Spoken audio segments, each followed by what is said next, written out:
Hello and thank you for tuning into this week's episode of Bite-Sized Cybercrime, the podcast where we discuss cybercrimes and cybersecurity news. Although this week we won't actually be talking about hacking or a vulnerability or malware or actual cybercrime, but we will be talking about an interesting acquisition.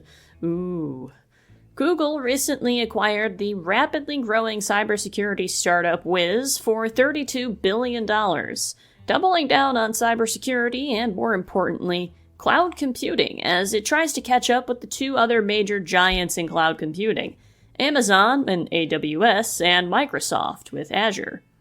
Compared to them, Google has been quite a bit behind in the cloud computing world. And the question is, can this acquisition help bridge that gap? So, what exactly is Wiz? Wiz is a cloud security company that was founded in January of 2020, just 5 years ago. They offer many different cloud security services, including threat detection, asset inventorying, and they work across multiple cloud platforms, including Amazon's AWS and Microsoft's Azure.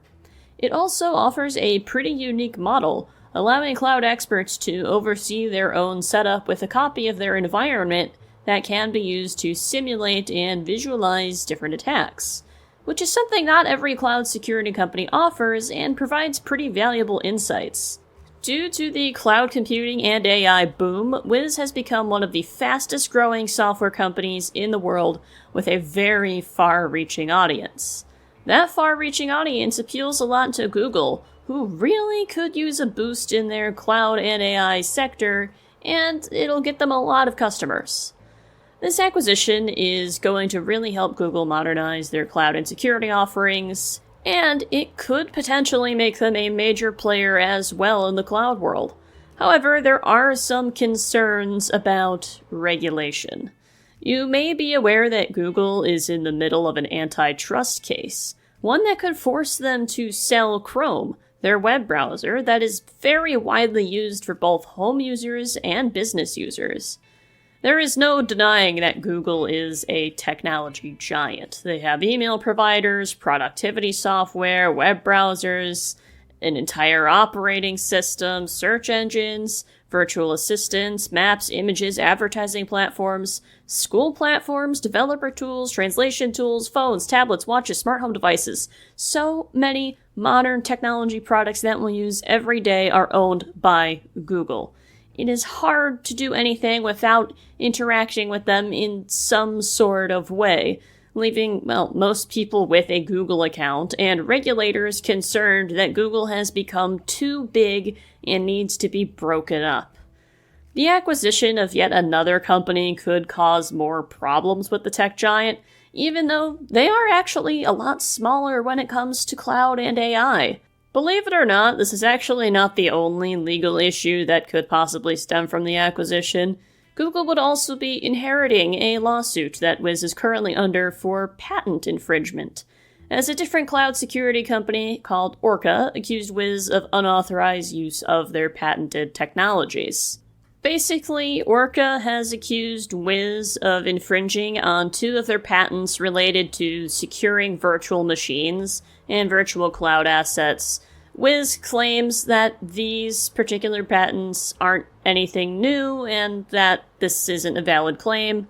Wiz has actually even counterclaimed against Orca, accusing them of copying their business plan and some of their marketing materials. The trial date is in December of 2025, so we won't really know until the end of the year what exactly comes out of this, but that could cause some issues for Google. Speaking of Google having issues, Google has been known to struggle when integrating large acquisitions. They bought Nest, a smart home company, in 2014 and really struggled to integrate despite the deal seemingly being a great one for both parties. The Nest CEO stepped down 2 years after the acquisition, and the two companies struggled to just see how they could fit together, even though this was actually a reacquisition, and Nest had already previously been owned by Google. There's also a website called killedbygoogle.com, which will show you a list of all the products and services that Google has killed due to just being not profitable enough. Mostly ones that were created by them, but some of them were also from acquisitions. Still, this acquisition does seem like it would be difficult to screw up, I would hope. The stakes are very high for doing this right. And only time will tell if this was a good move, or if it's underwhelming and does more hurt to Google than it does help. Either way, I'm very interested to see how this will end up shaping the cloud security world. Thank you to The Verge, Bleeping Computer, TechCrunch, Reuters, SecOps Solutions, and BankInfo Security for information on Wiz, Google, the acquisition, and the lawsuits. And of course, thank you for tuning into this week's episode of Bite-Sized Cybercrime. My name is Chloe Tonis, and until next time, stay secure.